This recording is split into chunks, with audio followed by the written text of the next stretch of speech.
This conference will now be recorded. Okay, everyone. So we're going to get started, and we'll start with a round of introductions. I have this amazing remote control thing here. So I'm going to run it around the room and have people introduce themselves. Let's see. Oh my gosh, that's not what I wanted. Breakfast? Is it to make everyone jealous who didn't attend in person? Yeah, really. This is what you're missing out on. Okay, well, let's see. Maybe that didn't work as well as I You're thought. going up there. Okay, so, well, it doesn't swing very fast. Okay. Yes, introduce yourself. This is Sia from CD program. And if you're not actively talking, please mute yourself. We're getting a lot of feedback from other people tonight. Wait a minute, let me see who's talking. Okay. Okay. Yes. Hi, this is Smriti. I'm Chief Operating Officer at Change. Great. I am Nurhan Kocaoğlu, Senior Program Manager for Asia Programs at Counterpart International. Hi, I'm Matt Laniel from Nuru International and a co-chair of the Learning Work Group. Hi, Rebecca Nelson, Coordinating Director for America Solidarity International. Slowly getting over to Alexa. We have one empty chair. We got room for one more. Great. Hi, I'm Alexis Banks. I'm a Technical Officer with Change. Hi, I'm Billy Williams, and I'm Strategic Partnerships at Nuru International. Hi, I'm Casey Harrison. I'm the Rural Livelihood Strategic Advisor at Nuru International. Looks like the shadow. Yeah, really. Sat over here with better lighting. Okay. I'm Ann Hendricks Jenkins, and as of this week, I'm with the Hunger Project and Aruba for Community Development. And I'm John Coonrod with the Hunger Project. And I'm going to call on people around the world. If you could unmute your phone and just introduce yourself, starting not too far away. Allison. Hi, this is Allison Carlman from Global Giving. I'm calling from Denver. Great, thanks. Andy? Those are the... I'm Andy Moll. I'm calling from Nevada, and I'm part-time consultant for the Millennium Challenge Corporation on participatory development. Great, Andy. Glad you could join us today. April. April, you want to unmute and introduce yourself? Hello, John. This is Rollins from Malawi. Hi, Rollins. You're way out of alphabetical order, but we're really happy to hear from you. Oh, sorry. I just joined in, so I'm sorry to cut in. Sorry for that. No problem. No problem. Okay. Hi, John. This is Pascal. Hi, Pascal. Welcome. Yeah. Thank you. Brian, you want to introduce yourself? Sure. Hi, everyone. My name is Brian Vianney. I'm the Leadership and Training Strategic Advisor with Nuru International. Great to be here. Great. And Christine? Hi, everyone. I'm Christine Campo, if that's the Christine you're referring to. I work for the UN System Standing Committee on Nutrition. Thank you for inviting me. Great, Christine. And Colleen Sorto? Hi, good day wherever your day is. This is Colleen Sorto calling from across the river in Arlington, Virginia. I'm with Conservation International, and I am the Director of Development and Conservation. Wonderful, Colleen. Thanks. Cynthia. Hi, everybody. My name is Cynthia Diambo from PACT, Kenya. I am the Senior Capacity Development Officer. Great. So we're discussing your favorite subject today. That's great. Daisy. If you want to unmute yourself and introduce yourself, Daisy.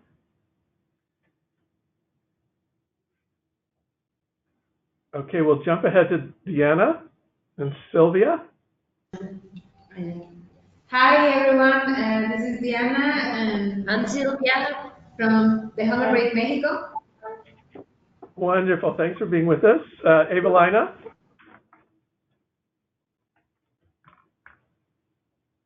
Do you want to introduce yourself, Evelina?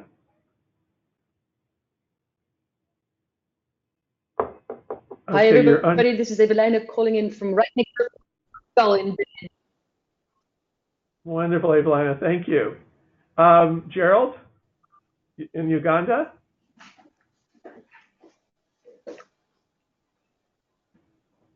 Do you want to unmute yourself, Gerald, and introduce yourself?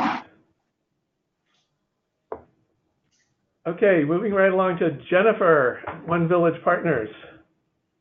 Hi, everyone. I'm Jennifer. I'm calling from Sierra Leone for One Village Partners.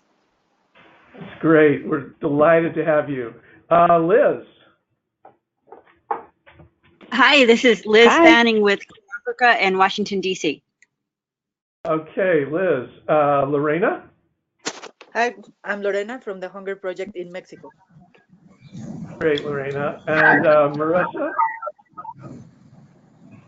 Hi, everyone. This is Marissa. I'm joining you from the Hunger Project in Zambia. That's wonderful.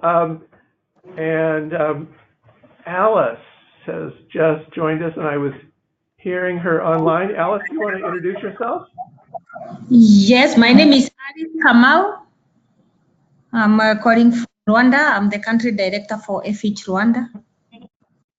That's great. Thank you, Alice. It's great to have you with us today. We're up to 34 folks now.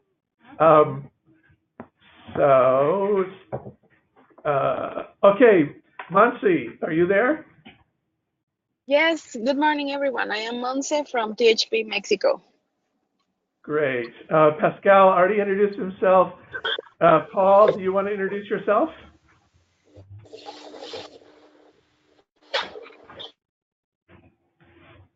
Okay, Paul's having trouble unmuting. So we heard from Roland's. Sarah Kosling? Hello, this is Sarah. I work at PACT in Washington, D.C. in our innovation lab. Great. And Tacey? Hi, my name is Tacey Lane. I'm a development associate at Nuru International. Great, Tacey. Glad you could be with us. And Vincent? Yes, hello. Good afternoon from the Hunger Project, Germany. Wonderful, Vincent. Thank you. Okay, so Tori, you want to introduce yourself? Yes, hi, this is Tori. I'm here in the Hunger Project's New York office with Carlota from the programs team. Great. And a few other people have joined. Kendra, you want to introduce yourself? Hi, yes, this is Kendra Beach calling from a Glimmer of Hope. Great, Kendra. And Kimberly? Hi, this is Kimberly Telock from Global Communities based in Kent. Wonderful. And Marin? Hi, I'm Marin O'Brien Bell Hussein from Search for Common Ground. We're delighted you could be with us today. That's great. Okay, I think everyone has been introduced. I'm now going to swing this. I think I have not introduced myself. Please, go ahead. Okay, this is Daisy. I'm speaking from Uganda. I'm the regional coordinator for the community-led development in the East African region. So I'm happy to be here, except that I think I have another engagement. I'll be leaving maybe in midway. So I'm happy to be here. Thank you. Great, Daisy. And Gunjan is there. We see Gunjan. Introduce yourself. Hi, I'm Gunjan, and I'm from the Hunger Project based out of Boston right now. Great, thank you. Okay, Andrea. Canada. Yeah. Hi, my name's Andrea Santi. I'm with World Wildlife Fund in Washington, D.C. Wonderful. Wish you were here in person and we have treats and everything. Me too. Yeah. Okay, So, which of you is introducing this session? Okay, I'm going to swing the camera. We made it difficult. You're going to be zigzagging. But I should be able to do that automatically. We'll see if everything works with this technology. Okay, Sia, over to you. Okay, great. Hi, everybody. Again, I'm Sia Navroji with the 3D program for girls and women. It is my privilege to be the co-chair of the Movement for Community-Led Development Learning Working Group, along with Matt Laniel from Nuru International. Matt and I are really excited. This is the first Learning Working Group session for the Movement for Community-Led Development. We have evolved from the Learning Working Group of Locus, along with the Research Working Group, which are the two learning platforms that came to the movement when we merged with Locus. When we first merged, we sent out a survey to all the members to see, did you want a learning working group? Did you want a research working group? And thank you for all the responses, and thank you because they were overwhelmingly positive. And so we're delighted to be here and kick things off. We really view the learning working group, it really is a place for learning, to share information on what's working for us, what's not working, what mistakes we've made, what we've learned from them. It's a little less structured and a little more informal than the research working group. So just giving everyone some options as well. In addition to learning, we really see it as a place to drive connections between the members and to have a platform for interactions and dialogues.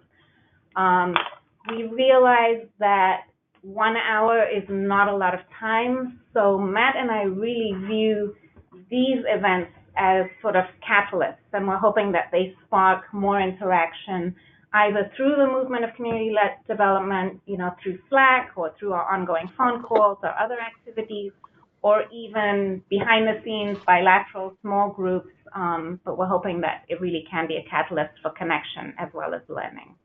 So I'll hand over to Matt, who will give you a little overview of the session today. Okay, let's see if I can swing the camera to Matt. Almost, I almost did it. Let's see. Slightly too far. Yeah, slightly too far. Okay, there we go. There I am. Hi, everyone, again. I'm Matt Laniel from Nuru International and a co-chair of the Learning Working Group. So in today's session on capacity development, you're going to hear from 3 different speakers, and we really wanted to frame this session in terms of talking about terminology and history, talking about some practical applications, and as Sia mentioned, we really want to drive those dialogue and connections between members. And we're going to welcome follow-up communication, sharing of resources, whether that's organizing another event. And we're really looking and seeking forums for more interaction on this topic that all the members are engaged in different ways. And I think in organizing this session, even for today, we found that members brought such different experiences that we wanted to highlight a few of those, and recognizing that there's a big world out there, and you all are doing many things on this topic area. So we wanted to have some dialogue on a few of them. I'll pass it back to Sia to introduce our speakers for today. Okay. Nope, that didn't work. Okay. And we swing around. Sia.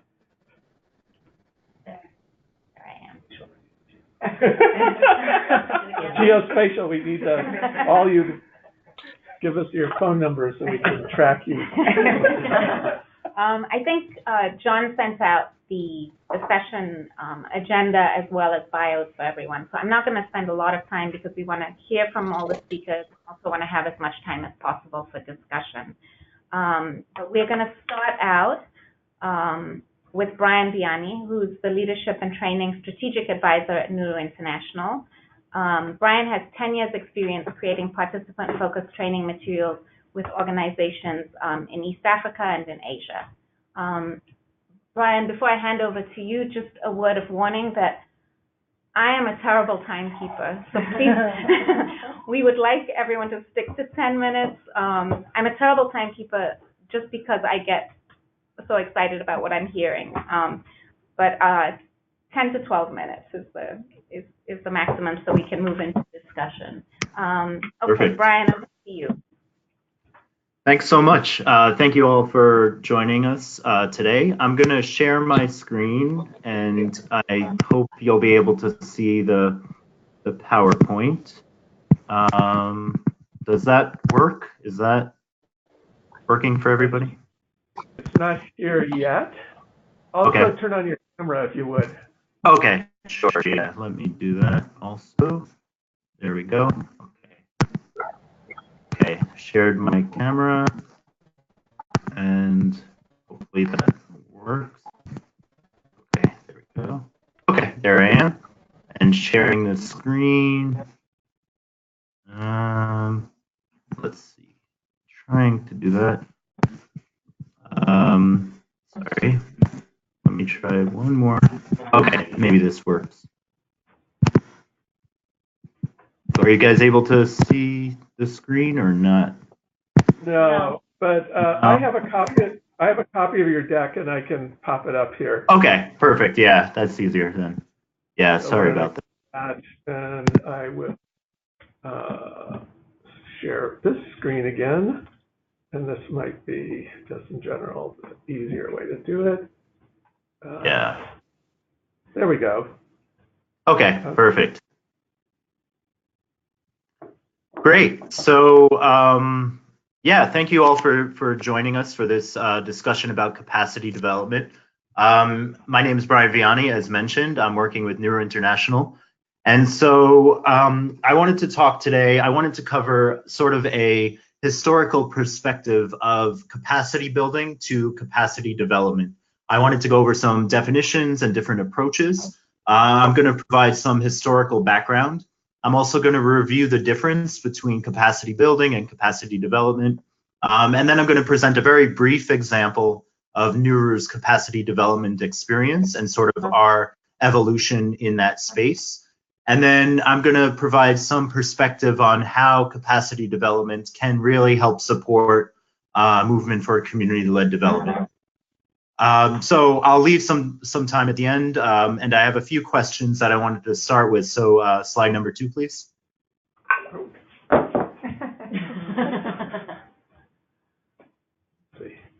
There it is. Thank you, John. So I wanted to get us thinking about this in terms of broader perspectives and broader ideas about what we mean. So these are just questions for thought as we go through the presentation and for the rest of the panel discussion today. So what do we really mean when we use the term capacity development?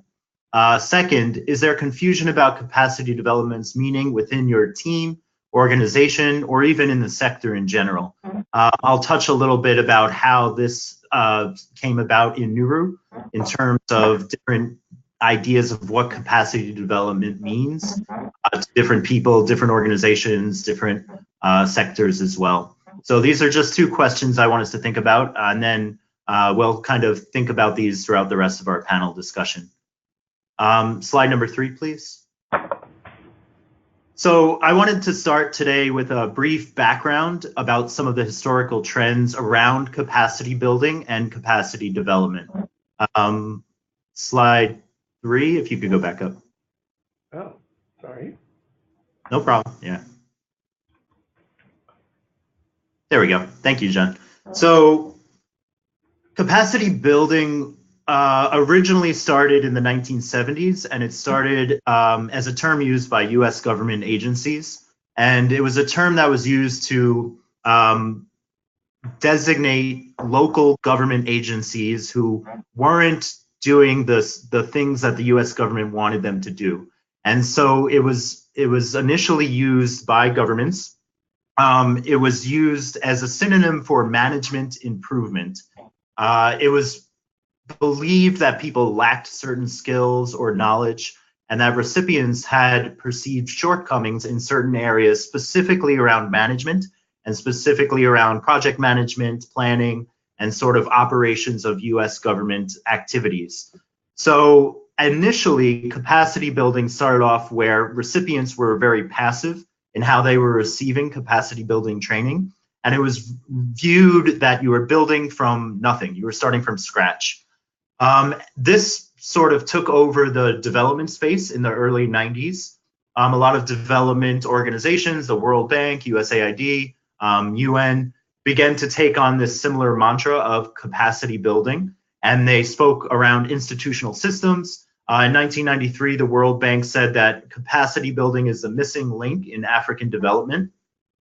And throughout the 90s, it became a core element of development and aid agencies' sort of approach to working in that field.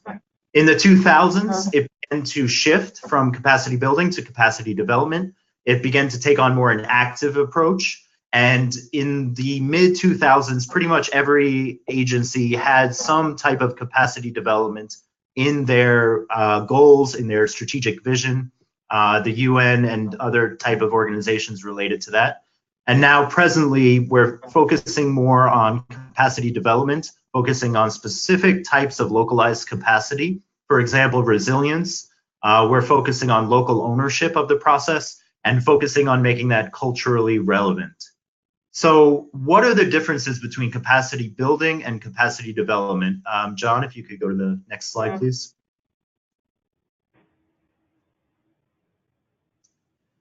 So there's no uniform definition between many different organizations about what capacity development really means. I pulled these two definitions, which I won't read right now, but which provide kind of a general overview of the differences between the two. To put it succinctly, capacity building assumes that there are no existing capacities to start from. You're building something from nothing, basically, is the perception of capacity building. Participants are usually passive recipients of aid. There's a lack of intersectional coordination, whereas capacity development, according to this definition, which again differs from a lot of different organizations, but is focused on developing their own development objectives over time. And the assumption is that it's focusing on strengthening existing skills and abilities. Action is required across multiple levels, enabling environment organizationally and individually.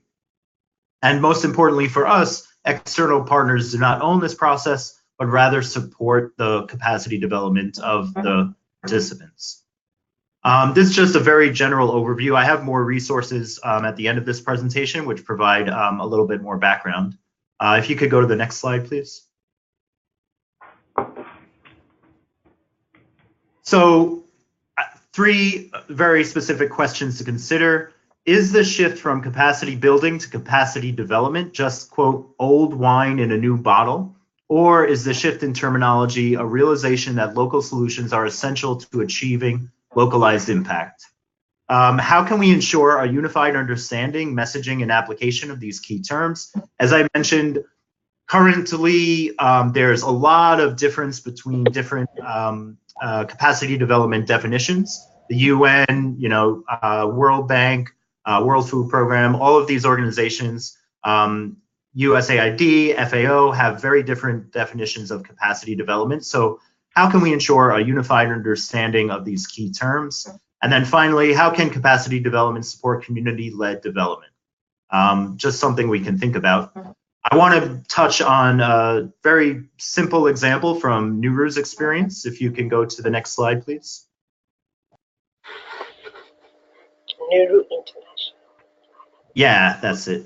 That one, thank you. Yeah, thank you very much. So for Nuru, we have a very specific approach to capacity development. Our approach is based on the human-centered design principles, and we also focus our capacity development and resources on both farmer organization leaders and members. So we really try to focus across these three different levels: enabling environment, organizationally, and individually. And this is a very different approach than what capacity building started as in the 70s, where it was focused mainly on management and focused on best management practices. We're really trying to expand our capacity development across these three levels. If you could go to the next slide, please. So when we talk about capacity development, for Nuru International, we shifted our perspective about capacity development. In 2008, when we first started working in Kenya, we were focused on capacity building for managers, for the local staff. We focused a lot around project management, a lot around management techniques. But over the next 10 years, we've kind of shifted our perspective. We began focusing on capacity building for all staff, including field officers and below. Then we focused on farmers, so really focusing on farmer leaders in our farmer organizations. And then now we're focusing on capacity development for individual farmers and really leveraging the strengths, the experiences, the skills that they have to improve their impact and improve their farmer organizational structure and strengthen those skills that they already have. Next slide, please. So for us, for example, and this relates to the question I posed about how do we have a uniform definition of capacity development. For Nuru, we work with local leaders, but for a long time, there was a lot of confusion, even within the organization, about who local leaders were. Some people thought local leaders meant managers. Some people thought they meant the farmers. Some people thought they meant the government workers, especially in Ethiopia. So we've focused our capacity development on two groups of local leaders, emerging and established leaders.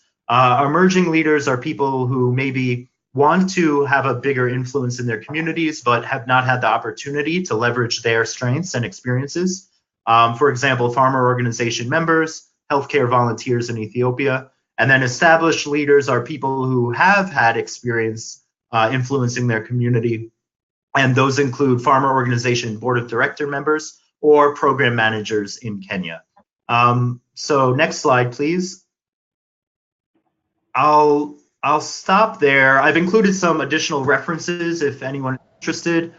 These papers really do a great job of tracing the history of capacity building to capacity development and sort of explaining more of the nuances between some of these terms across international organizations. And I'll go back, if possible, can you go back to slide number 4 with the questions on it? I just want to leave that up at the end. Thank you. Yes, that one.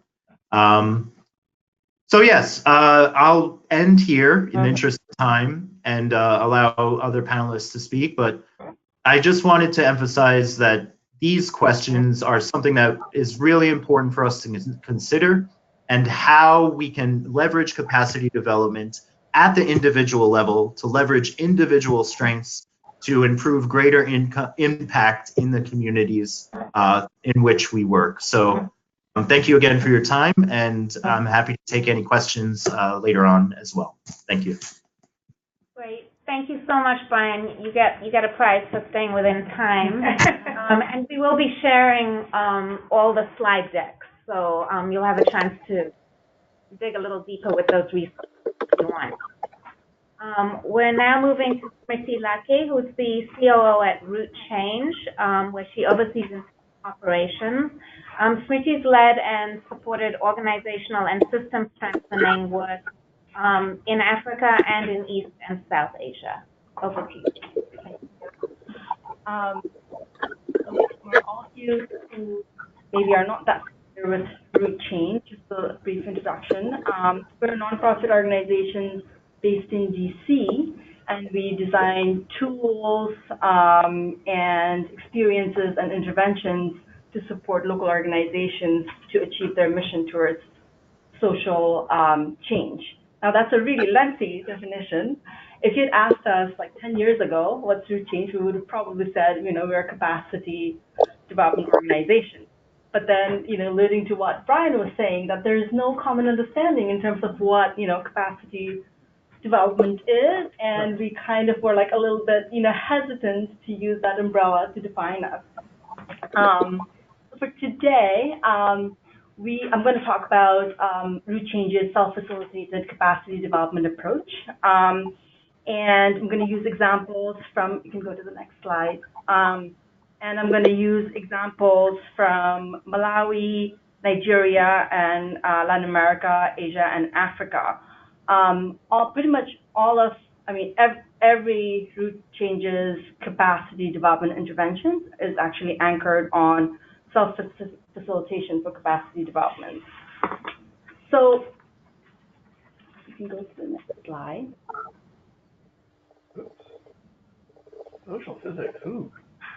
Exciting, I'm glad I'm so excited already. So our self-facilitated capacity development approach is highly influenced by social physics and the theory around anti-fragility. For those who are not very familiar with social physics, it's just like how in physics you are trying to understand how energy creates motions.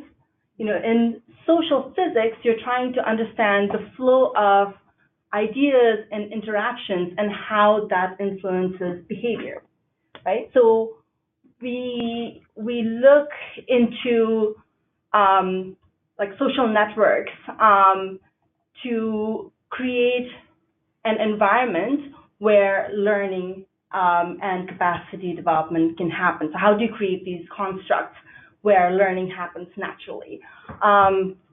Alex Pentland wrote about it in details in his book called Social Physics in 2014. Another theory that influences all of our interventions are anti-fragility. So anti-fragility is the idea that microshocks actually helps communities and organizations to build their capacity and resilience. And unlike the traditional approach of capacity development, where you believe that by training people with certain skills, they will work on their potential and execute on those new skills, right? They will learn, they will work in different ways. With anti-fragility, you're actually trying to push them in certain situations where they actually have to apply those skills and figure it out. And in that process, you build the capacity. And I think that's how, we believe that actual capacity development happens. You can go to the next slide. So broadly speaking, we think that capacity development can be attributed to three factors. There's the content package, which is like the traditional offerings, right? These are the standard packages. These are the technical fixes where you're teaching organizations or communities on how to do better financial management or human resource management, which is more capacity 1.0, or it could be you're teaching them more of like capacity 2.0 skills, which is what ReChange focuses on, which is investments for creating better social capital, which you can use towards social change. The second factor is the Unguided Capacity Development Platform. So this is bringing together a diverse set of actors where people can then learn from each other through trial and error and make independent discoveries, just by bringing a set of different actors for whatever their roles might be in the society, either because they're the power holders or they have like expertise or they're really close to the communities. Just by bringing them together, some natural learning will happen, even if you don't do anything, right? And then the third factor is facilitation, where you're helping these groups of people to identify and reflect on their capacity and their learnings based on their experiences, and then think through, well, how do you apply these lessons to new challenges? So that ReChange focuses on the Unguided Capacity Development Platform and facilitation against the backdrop of microshocks, which is, after these two kinds of engagements happen, like creating a platform and through facilitation, these groups they have to try out their skills to address a challenge that they commonly identify and build a consensus around for, like, okay, this is what we want to do. And so by committing and doing whatever they do to address the challenge, I think that's when the actual capacity development happens, right? So for us, we believe that the touch points are for like facilitation and bringing together this platform, but the actual capacity development happens when we're not looking, when we're going away as they're trying to figure out how to address some of these challenges that they have identified. Can you go to the next slide? Yeah. Gotta be a way, an easier way. There it is. Okay. So what do we mean by unguided capacity development platform? So these platforms can be created in different ways, but in every case, these platforms will be relational. And because through these platforms, they're having lots of dialogues and they're identifying, their issues and how they're going to work together, it also has like these trust-building components. And through these platforms, local actors teach each other.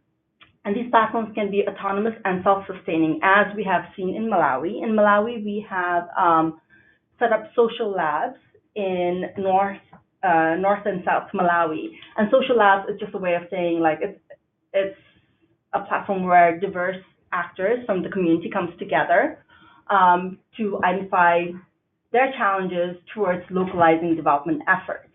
And this is a work in Malawi is under USAID's Local Works Action Research Grant, and the time of the research is coming to an end in June.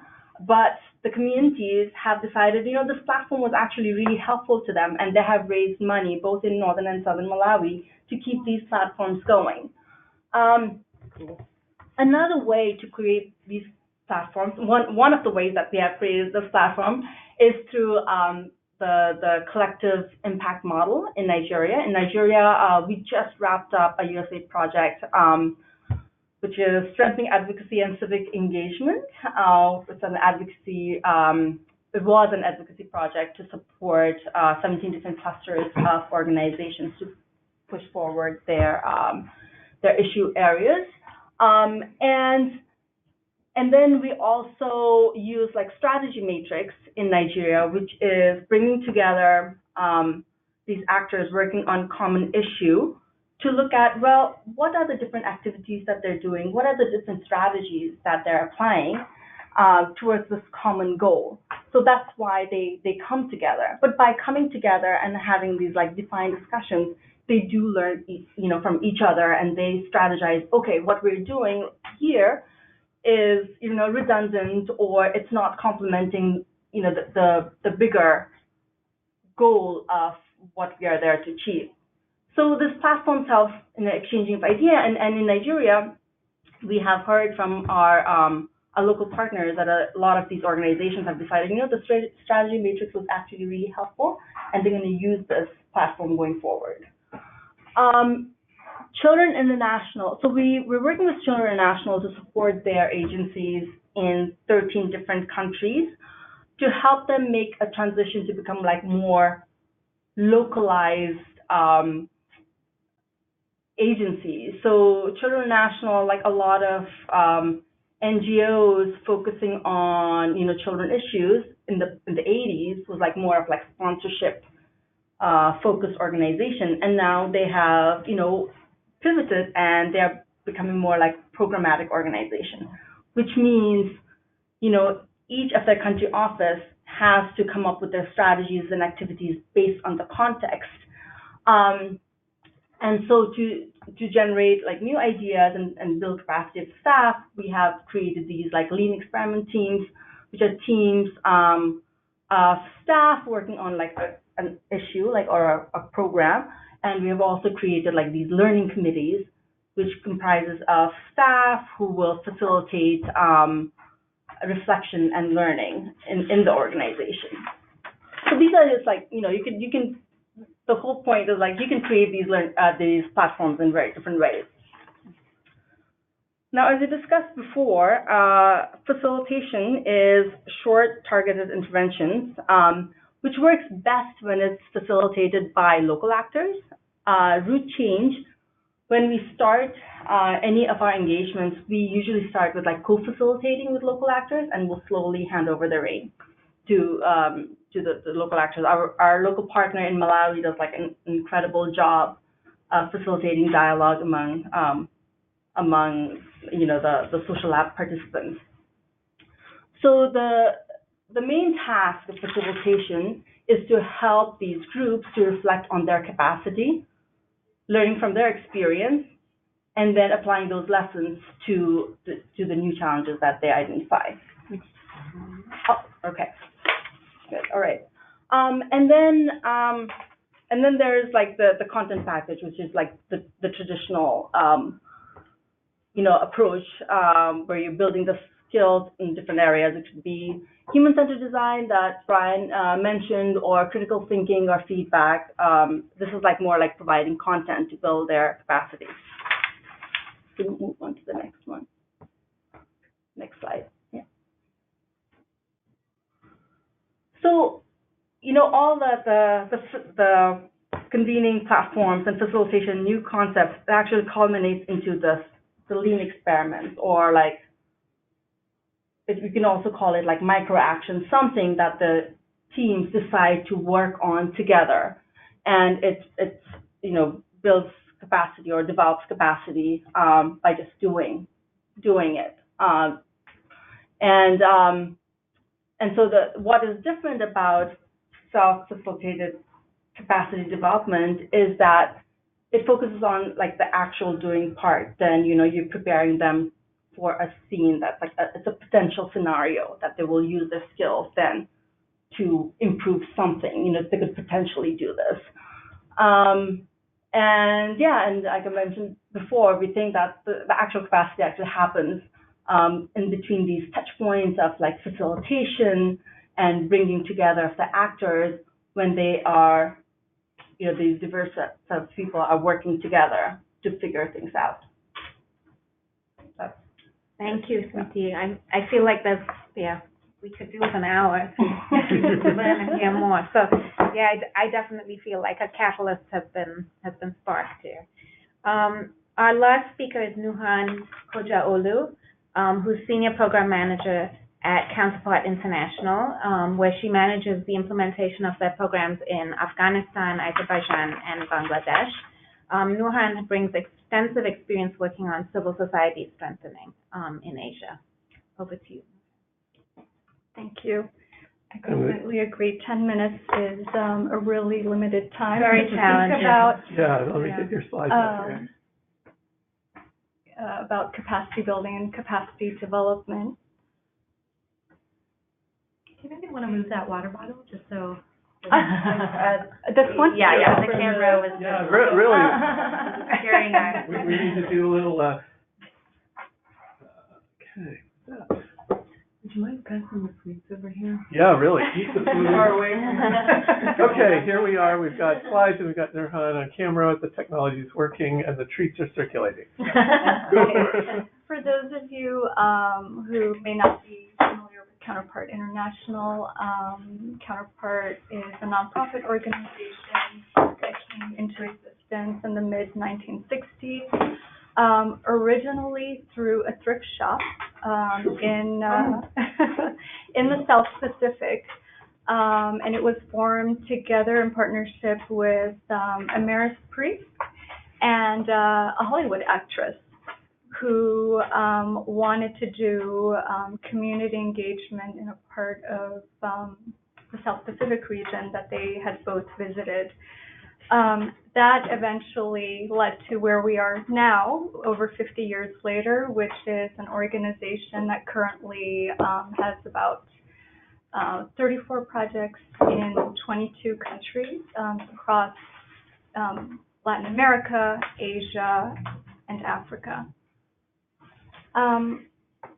So about capacity development, what I want to focus on in the 10 minutes is a little bit more about our approach and how it's evolved over the last 50 years. I'm looking more with a focus on the type of partnerships we have formed. Next slide, please.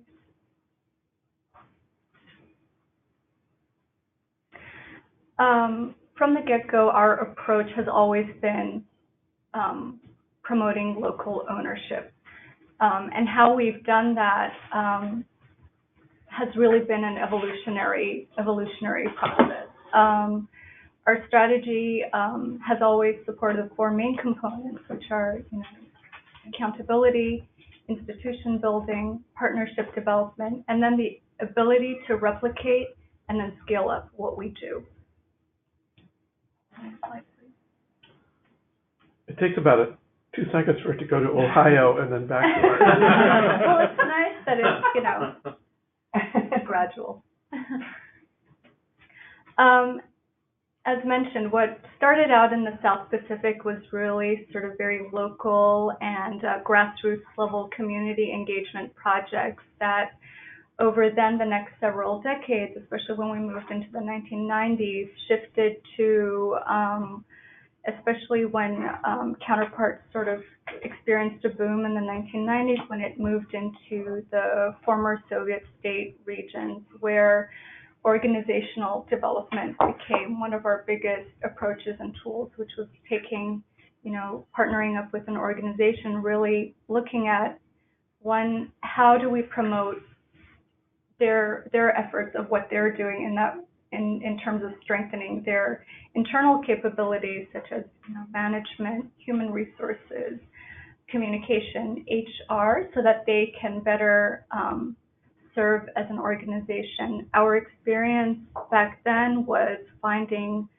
especially in the boom of the post-Soviet region, was finding a lot of activists who had formed organizations, but they were very much one-person driven. So you would have organizations that really sort of had this one person really pushing forward an agenda, but an organization that was put together really quickly that was weak and without that person really wasn't self-sustaining or strong. So that's when Counterpart's organizational development tool really started forming and came into existence.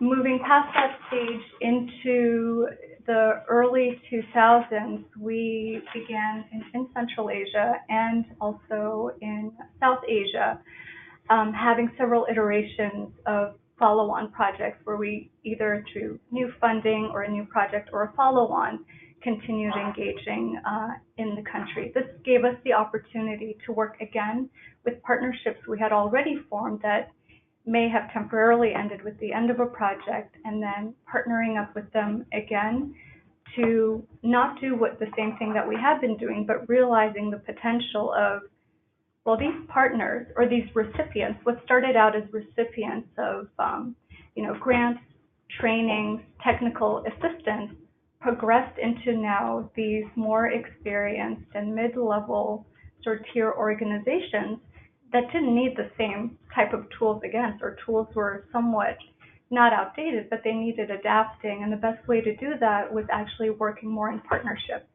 with the organizations we had partnered with. So it was, again, engaging, but at a very different level.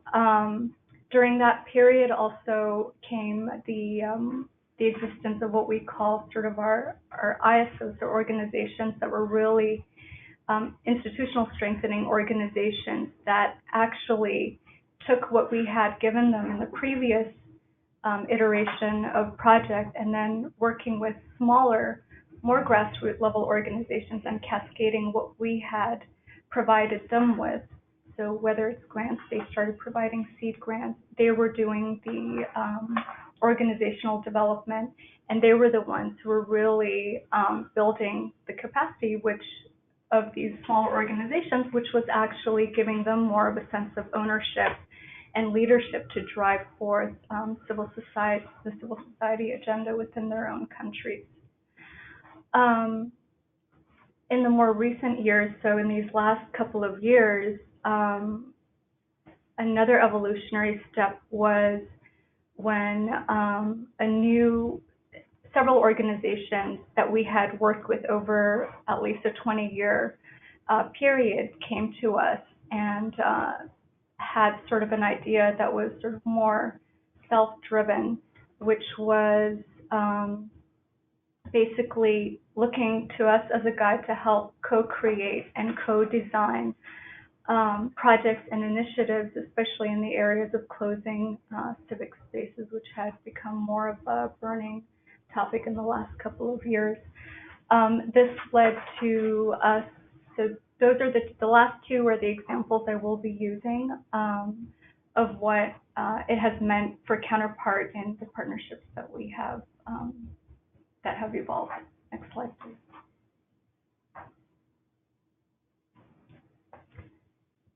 So the Afghanistan legacy, we started in 2005, and we've had four projects, but three of which have been civil society projects. One, as mentioned, starting out with really working at the community level with organizations. By the second iteration, we've designed a project where we looked at not only the community level, but we were moving into the regional space, and then trying to also work nationally through engaging civil society organizations more with government. By the third iteration, or really the third project that we began implementing 5 years ago, we understood more and more of how necessary it was to also sort of integrate and adapt the project into the ever-changing enabling environment. So we may have had tools that with the same group had been revised and adapted, but it was adapting to the partnerships versus also to the enabling environment we were working in. Counterpart has always not only partnered with local organizations, but also other international organizations to look at things in a more holistic way. So this current project, we realized when it comes to civil society strengthening, also looking at the enabling legal environment. We have had a partnership with ICNL, for International Center for Not-for-Profit Law, on several projects, and on this project too, the emphasis of making sure that at the same time, while we are pushing organizations to to implement, for civil society organizations to basically further their agenda, to also make sure we're engaging on the legal platform with being involved in working groups or roundtables that are helping with draft amendments to laws so that civil society can also flourish and implement in the existing legal framework. Media was another one. Internews is another one of our partners in the current project that we are implementing, and just realizing that just alone or standalone, working with a civil society project and not taking into account all the other cross-cutting areas is usually not as successful. Look at things in a more holistic approach. And not successful in Afghanistan is a serious thing.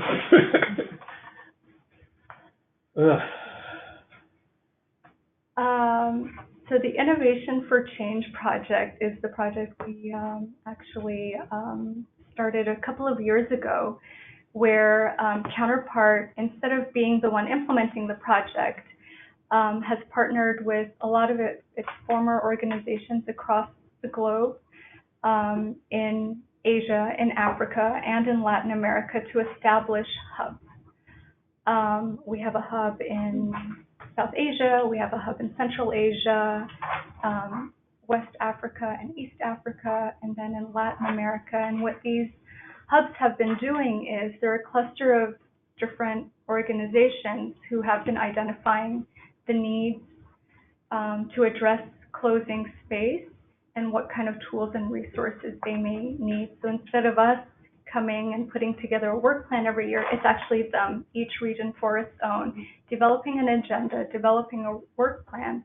And Counterpart's role has taken on not a backseat, but more of a background role in this case, in partnership, which is looking at how we can support or help design the resources that some of these various hubs need. What may look different, what may be necessary in the South Asia region was very different in East Asia to Latin America. And so we have what we call now, we're called the Helper Hub, is there is a focal point for each region.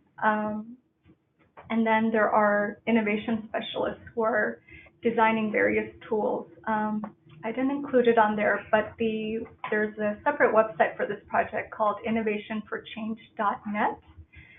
And for each hub, there is a page, but then also the Helper Hub has designed a page where it has resources and tools that have been developed. Some of it are mobile app tools when it comes to looking and identifying the mapping of legal aid services, and various things. So I encourage you to take a look. Next slide, please.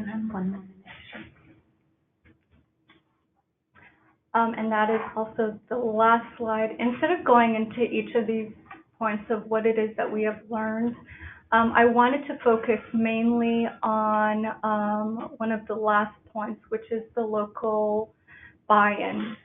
One of the things we have learned is this, and Brian touched upon it, and you did too, Smitri, is, the more traditional term of, implementing a project and then partnering up, and really the partnership is the local partner is a recipient of a grant, a recipient of a training or technical assistance. And in some ways it's, very donor driven. So it's one way, and kind of the scope and what it is that you expect the other side to do has already been determined. This may be helpful in the beginning, but I think in the long run, we've experienced that a more co-creative approach in, regularly communicating, reassessing, coming back to our tools and approaches, seeing what has worked within the first year, what hasn't worked, and speaking to the partner and helping them drive forward what it is that could work better if something may have not, has actually led to, in the long term, longer and more self-sustaining partnerships that have allowed us to come back and build upon what we have initially worked on long after a project may have ended. So similar to what you were saying with, even though a project ends and there were organizations who realized, wow, this tool you've taught us is really useful, finding ways to then continue going versus, an activity or efforts that you've been implementing, finishing right after a project ends.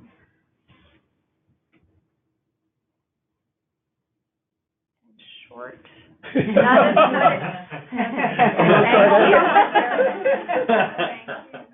It's the beginning of the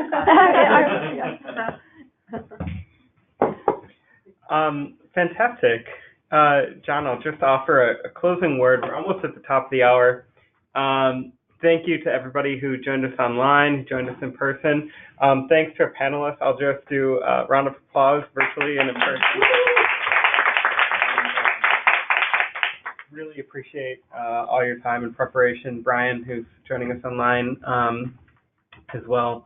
So, and in follow-up, we aspired to have more time for discussion. That didn't happen today. So we want to drive the conversation forward, though, using some of our virtual platforms, since we have so many people joining us from abroad as well. One of those forums that we're increasingly using is our Slack platform. And so we'll open up a channel there on Slack for capacity development. We'll share resources there and can help drive some of the conversation. If you want to get an invitation to join Slack, certainly John can facilitate that or may have already. And that can be one forum to follow up. And if you have other resources to share and to further the conversation, we certainly would welcome that. But with that, I think that takes us to the top of the hour, so we'll have to forego any further Q&A, and I'd pass it back to Sia. I don't know if you have any. No, I don't. I wish we had more time. Well, we maybe, we maybe have some more time. So these meetings are an hour and a half, and in your calendar, if you get our calendar invites and the call, I do have sort of want to run through some of the other business of the movement worldwide, and we can do that fairly quickly. and then there may actually be a little more time here. If you have to leave early, you don't need to say goodbye. You can just vanish. And as Sia mentioned, we'll put these on the hub or on the communityleddev.org website with the recording of the meeting, so you can share it with anybody anywhere. If you do want to join our Slack channel, send an email to me, and you get my email, so you have my email address. And I will add it to you. We're using the free version of Slack, so we have unlimited number of people we can add. We don't have to pay $10 a month for each person. The only limit is you can't have more than, you can't search over more than 10,000 things. I've never used the search in Slack, so I figure it's a good deal to use the free one. So as we said, it would be a great to have as many people participating in these as possible. What I wanted to do was I wanted to remind us of our goals. So our goals in our manifesto, and we've got a lot of folks on the line from Kenya today. I hope you've watched the video of the Kenya launch. It was awesome. Well, we're also posting the video of our recent UN Commission on the Social Development event, which was also really addressing this first goal, our commitment to voice and agency for women, youth, and marginalized groups in the decisions that affect their lives. So that is at the very heart of community-led development, is the fundamental human rights, the fundamental essence of human dignity, to have voice in the decisions that affect your life. The second is adequate community finance, which was another exciting thing about the Kenya launch. It was also very exciting to hear how challenging it is for communities to overcome corruption, but they're doing it. And we had just a great presentation there by the governor of Makwene County, who's an awesome champion at beating down the demand for corruption. Good local governance is critical, and so all the comments about Afghanistan and a rapidly changing local governance situation there, I'm sure I can only imagine. Quality public services, and through this kind of social accountability mechanisms that all of us are championing in different countries around the world. And then finally, resilience. One of the areas of capacity development that people are more and more facilitating is that it really requires connections. You need somebody to connect you to through the information bottlenecks. So breaking those information bottlenecks so that people can enjoy their right to information about climate change, about adaptation, about disaster risk and reduction preparation. All those are huge requirements for facilitation. So we identified these 8 activities. I envision they will become all kinds of Slack channels / working groups. And this share and learn is what we did today. And we actually want to have presentations in every single monthly meeting. So if you want to pick a month and do a presentation, let me know. And we'll include one of these webinars in every one of our monthly meetings. And if we have more offers, we'll have more than monthly meetings, because we record them, we post them online. Human-centered systems analysis is something that we're working on for each country. The bottom line is we want each chapter, each national chapter, to have the kind of document they can throw down on the desk of the finance minister, who will find it compelling and inspiring and want to change their reallocation of resources to community-led development. A prioritized research agenda. Anne, and I guess Janet, I don't think Janet's online today. No, I didn't. Do you want, I'm going to swing this around to you. Do you want to, going the right way? Yeah, I think it is. Do you want to say a little thing about our research and maybe also, oh yes, you're, actually, could you sit here? Then you'll be better lit. The light will be better? This is all Hollywood technology. So, and then maybe Gunjan, you can pop your screen back on, because I want this is a naked solicitation. I need your help with your organizations. We have a big project that everybody agrees is needed, and it's going to take our cleverness to all make it work.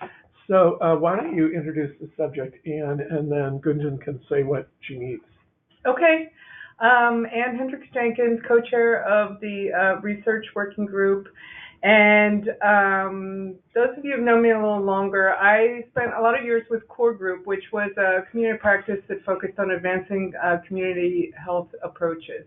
And I really saw through there, it's quite a successful group for a lot of reasons, how much more power there was with everybody working together rather than, because, you know, we do work in a competitive environment, but that can be put aside because there's bigger reasons why we're all in this business. And so it's critical for us to come together and really put together the research agenda and then come out with some of this data, because as we all know, there are certain people who are like, oh, that's a nice idea, but it doesn't really work. You know, it's more important to come in from the top down and focus on basically telling everyone what to do. So and we don't believe that that's the way forward, but we do need compelling evidence to put that together. And one of the ways that the research working group has decided to try and move that forward is by reaching out to all the members and collecting all the data that and evaluations and everything that everybody has. So we're going to be reaching out to the MEL directors or anybody in your organizations, because as we all know, we all collect a ton of data and we all do complain that we don't do enough with it. So this is a chance to try and put it together and see what it looks like to put it together in a way that is both rigorous, but also not, you know, adherent to old methodology that it's not quite right for trying to pull the most meaning and value out of this. I've been reading this big thick book called Handbook of Emergent Methods, and this is what's known as a methods gap. So we're in the midst of a methods gap here that it's up to us to fill, and I think we can fill it in a really compelling way, so that not just to say that like we're right and we're just trying to validate that we're right, but what is this community-led development? Well, we do know that. We're trying to be, you know. But we'll learn as we go. Yeah. Surely there's some nuance to our we're trying to pull out the nuance and also figure out when things don't work and when things do work, and what it means. Because I mean, just these panel presentations today, we could do a 3-week workshop on all of this overlapping yet distinctive ways that people try and move this all forward. So incredible. Thank you so much for all of that. So that's my plug for the research working group. Even if perhaps you don't have time to be in multiple excellent working groups, if you could connect me with someone in your organization that might want to participate in it. And also, this is a chance for your organizations to be on the cutting edge, because there's a lot of change happening right now, and our organizations need to be changing too. And if you end up using some kind of outdated framing that doesn't deliver as much value as it could, it's kind of a loss for your organization's potential. And also because all we as professionals love to learn and grow all the time. So that's my plug, and perhaps Gunjan would like to say more about it too, because we're partners in crime as of this week, getting going on all of this. Great. So Anne has just joined us on the staff, and you heard about that, and Gunjan has just joined us on the staff. So we've beefed up the secretariat for the movement, and Gunjan we stole from Harvard. So Gunjan, you want to say what you're doing with these MEL directors? Yes, thank you. So like Anne explained, we have a lot of, one of the things we realized, and this came out of a group of people from the movement, John and others, John and Janet, and I believe a few others meeting with the World Bank. And one of the things was that there was so much work that's been done in CLD, but there's very little evidence that has been systematically put forward to see Where is it working? In what context is CLD working? What does it do best? What does it impact on, say, social cohesion, on governance, on issues of sustainability? So what we decided to do, what we felt was needed, and as a group and the World Bank felt was important, was to come up with this kind of a meta evaluation which distills all of this great knowledge which is sitting embedded somewhere in evaluation reports that kind of sit in our organizations on shelves, which have so far been mostly for internal use. But also a lot of the teachings with the MEL directors and which the program people in the organizations have, which are often not, covered in these evaluation frameworks. Because one of the things we realize as we've been going around and speaking to some of the MEL directors is that a lot of this is actually not covered within the existing evaluation frameworks. So what we're looking for right now, really, where we would really seek everybody's help, is in pulling together, the kind of evaluations, if anybody has post-evaluations or other evaluations, evaluation methodology breeds. If you are thinking about this, and a lot of us are thinking about this, then what is the kind of thinking which is going on? What are the kind of issues you're facing? And how we can kind of bring them together. So within the organization, the MEL directors, others.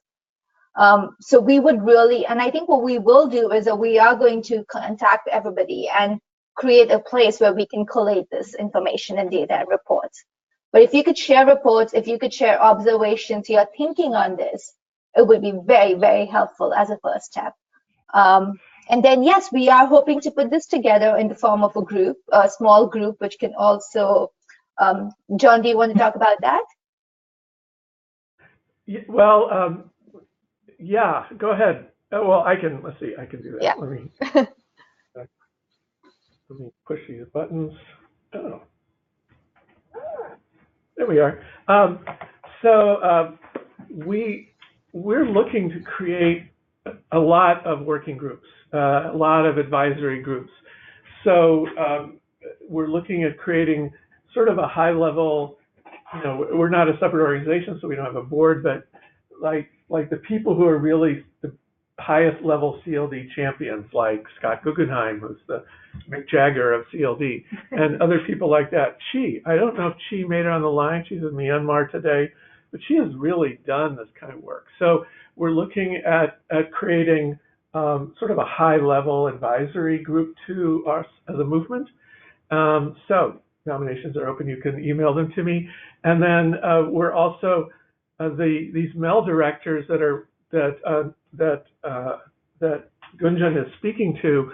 They're really becoming partners in this project. We did our first 2 calls with World Vision and Oxfam late last week, and they were like super excited about this. I thought this would be kind of, oh, well, we don't want to know if I thought it'd be pulling teeth to get people's privately held evaluations, but no, everybody, as Ann just said, knows that they want to do more with their evaluations. So these MEL directors will, Gunjan is interviewing them, finding out from them what they see, their insights, and gathering that into this meta study. And our guess is it'll probably be iterative. We'll come up with something, we'll present it, and then we'll get more, and we'll keep presenting it. So that's the plan with the meta study. We're also looking at putting, these are our other activities. They all deserve at least one working group, maybe more. So finding and nurturing CLD champions. This is part of the heart of every CLD chapter and group is who at USAID, who at the World Bank, who at the finance ministry of your country will champion this, will be your inside person to force through the kinds of policy changes that will be required. One of the most powerful things for that are exchange visits. And I really we'll need your help in finding the right people, or in saying, wow, my CEO is going with a congressional delegation to Rwanda. Who should we visit? And so that because exchange visits are a lot of work. and they put demands on our country teams. So the more we can coordinate them, the more we can have them scheduled and organized. You may already have various field visits set up for various VIPs, where adding another group's leader along would be a useful thing for building future consortia. So please think about that, everyone, because this particularly with government people, and Roland's has seen this in Southern Africa, it makes a huge difference. It really moves the policy ball down the field to have people who've been sitting in their ministries, in urban areas, really out seeing the excitement and the inspiration of people who've successfully taken charge of their own development. Forming consortia for large-scale demonstrations, read large-scale money. Lots of us are small organizations, but a lot of us are good at partnerships and consortiums, and we're actually adding yet another person to the Secretariat team who's an experienced grant getter to facilitate that process among our membership to get grants for larger scale demonstrations and coordinated actions for CLD. Providing technical capacity and support. I think everything that we heard today was some great examples. I love these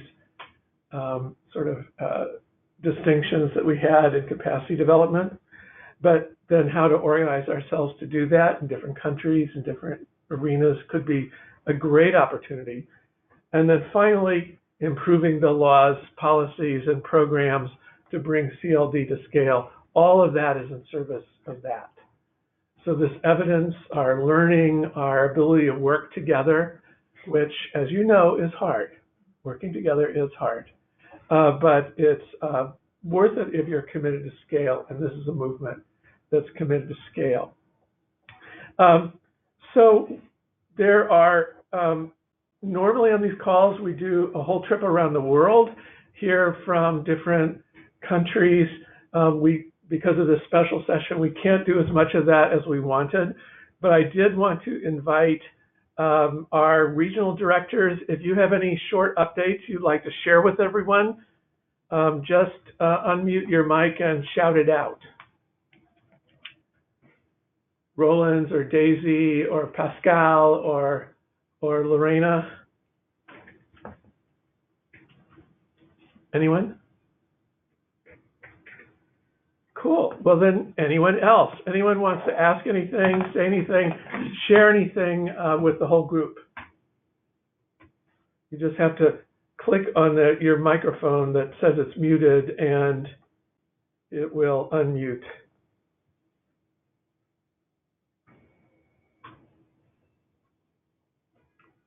Okay, I think it seems like we've used up everyone's energy quota. They didn't have as nice treats in their room as we did. So thank you, everybody, for being on the call today. Look forward, on behalf of everybody who said they look forward to hearing from you. We all look forward to hearing from you on email, on Slack, on setting up video calls with your CEOs to convince them to reallocate resources to this effort. So thank you all. Can we announce the date of the next? Oh, yes. I'm sorry. Yeah. Of course, we have one more slide. Bingo. Oh, you have it on. Oh, let me mention both. I have two more slides. Oh. Thank you. See, none of us can do it alone, especially as we approach the age of 70. We haven't finalized the speaker list for our UN Commission on the Status of Women side event. So if you're going to be in New York, particularly if you have people from the Global South who are going to be in New York for the Commission on the Status of Women, please let me know right away. We want to send out the announcement with the speakers. Sia is speaking. That's one speaker I know of, and we probably have others. But let me know right away. I'd really like to set up the Eventbrite page and get it sent out to everyone. We haven't. Some of you will be coming to the World Bank spring meetings. I don't know if I will or not, but that's an opportunity to hang with some of our CLD champions. We're going to have a booth at the Women Deliver Conference in Vancouver. We'll have a booth at the Interaction Forum. My boss has been asked to be a co-chair of the Interaction Forum, which I'm really delighted about. And the whole theme of the Interaction Forum is collective impact. So this is like our thing writ large. Then this summer, we've got all these UN meetings coming up. And John, sorry, go ahead. The next Learning Working Group session will be at the end of July. Good to know. End of July, the next Learning Working Group session. However, even sooner is the next research meeting, March 6th? Yes. March 6th. We'll be sending out, I always do a follow-up email, and I'll include both of those things in it. Do we have a date for the? It's the Wednesday, the 31st? 31st. 31st, super. Okay, so then the next meeting is going to be this exactly 4 weeks from today, given that this is February to March, the 27th. I will not be here. Anne will facilitate the meeting, and we'll have a great presentation by somebody and lots of updates from around the world. Okay, we still have a few minutes if anyone wants to say anything from anywhere, or if you'd like to introduce yourself. Hi, I'm Sophia. I'm with Sondheim International here on behalf of Claude Sondheim, and I was a few minutes late. I apologize. Yeah, that's right. Well, you know, it's always the closest people who I know. No excuse for that. Okay, here. Hi, everyone online. Great, Sophia. I'm really glad you're here. Ritu Sharma was working with your Global Business Council and got Claude involved, and so it's great having you here. And you're right across the street. So yes, glad to be here. Anyone else want to share anything from anywhere in the world? Hi, John. Hi. Hi, this is Carol. Hi, Carol. Great to hear from you. Hi, everyone. Hi, Carol. Hi, my name is Carol Maringa from Nairobi, Kenya. Nice to have been online. It was a great learning. Thank you very much. Thank you, Carol. Carol emceed our launching event. You can see her on the video on our website. Great. Anyone else have anything? This is Marin O'Brien from Search for Common Ground. I'll pop in quickly. Apologies for having to join late, but similarly to Smirty and Route Change, Search has current funding from USAID's Office of Local Works to do a project. We're looking at transitions of international NGOs to locally led organizations, and the project to date has touched on a number of themes that I think would be interesting to this working group. Looking forward to participating further, collaborating further, and thinking through both how we could contribute at an organizational level and perhaps some of the other local work participant organizations can talk about facilitating a connection with that part of USAID. Oh, that's super, Marin. So we'll be in touch and we'll get your logo up on the website as soon as humanly feasible. And Rebecca, do you have something? Yeah, no, I was just going to mention that we had a great session at the Commission for Social Development in New York a couple of weeks ago, last week, with Mary Kate Costello and Catholic World Service. And also, I was wondering if we have a few minutes left, if we could ask questions, maybe. Absolutely, yeah. Okay. I had a question about Route Changes program. You mentioned that microshocks can help establish anti-fragility, and I was curious how it sounded as though you were trying to induce microshocks through the process of facilitation, and I was curious what that looks like. What's an example of building anti-fragility through the and we call it microshocks, but it's actually, in that platform we're talking about through facilitation is these communities deciding what is the issue that's most integral to them and how they want to work on it. For example, in Malawi, one of the social lab groups decided that they wanted to open up the village council funding to the communities.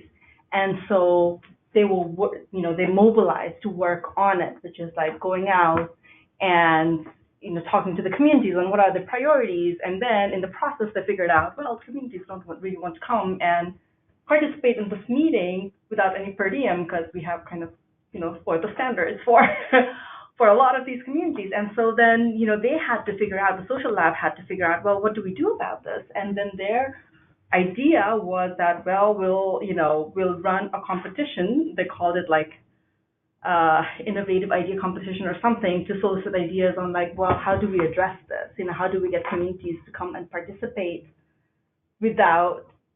outside the boundary of like international development projects? And so that's what we mean by microshocks. It's like, pushing them into a situation where you have to do something and then you have to figure out solutions as things unroll. Does that help? Okay, great. Any other questions, comments? Can I just add, from a capacity development point of view, that's kind of like the dream scenario, right? Where it's like, instead of like, oh no, we have this insurmountable problem, or like we're stuck at a dead end, you're like, great, this is a good chance to practice our skills. If you take that meta look, like how do we address a problem like this? And then, there's something like real world problems, like you were saying, to really help people figure out what it might look like to try and work around something like that, or work on something like that in that setting. Yeah. And the boundary web we put on microshocks is like something they have to do within 6 to 8 weeks time, so that, you're not doing something really risky, right? There's still opportunity to come and reflect on, well, what happened and how do we course correct? Okay, well, with that, I'll thank you all for being here, and we'll see each other on the email, Slack, and on future video calls. So thanks, everyone, for coming, and goodbye. Bye. Thanks, Learning Working Group. You guys are the best.